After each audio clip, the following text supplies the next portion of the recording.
Ik heb mijn kleinkind winkel toe gestuur maandag. Om en by 4:30 vir 'n halwe witbrood.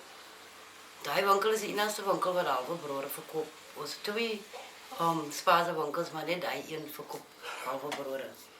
En sy het hierdie brood gecheckie, die oggend wat sy nou die brood, halwe brood maak, toe kom sê sy, ouma kyk hier lyk die brood, die onderste snye het die meisie aangeëet, maar die sakkie is heel.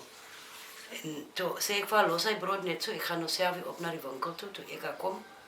Sy was eers weg, toe stry hy van, toe gaan ek, toe sê ek vir meneer, 'n man Engels, want hy sê Engelse man, die brood het ons by jou gekoop gestaan, en sy sê, enigste een wat hier halwe brode verkoop.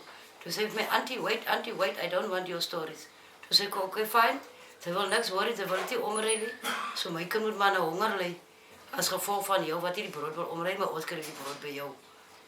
Toe sê ek vir hom, ek gaan maar net 'n ander ding met jou doen, ek gaan jou winkel laat toemaak.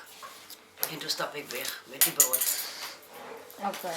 So auntie was nog nie weer daar geweest nie? Nee, ek was nooit weer by die winkel nie. En is dit die eerste keer wat zoiets gebeur het? Nee, dit is nie die eerste keer nie. Die eerste keer, die tannie wat hier in die huis bly, ook 'n hele brood gekoop, dis die brood van Muff. En hy wil nie die brode omry. Hy wil niks van sy products wil hy omry nie. As die kinders complain, die chips is oud, wil hy ook nie dit omry nie.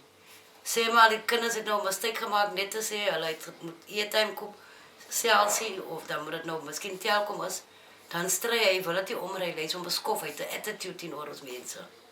Okay. En hy is die enigste winkel hier naby so? Nee, hy is nie die enigste winkel naby nie. Maar omdat hy die enigste winkel is in die omgewing van halwe brood verkoop, het ons die halwe brood maar by hom gaan koop. Oor die algemeen koop ek nie meer by hom oor sy attitude en oor die ou goed wat hy verkoop.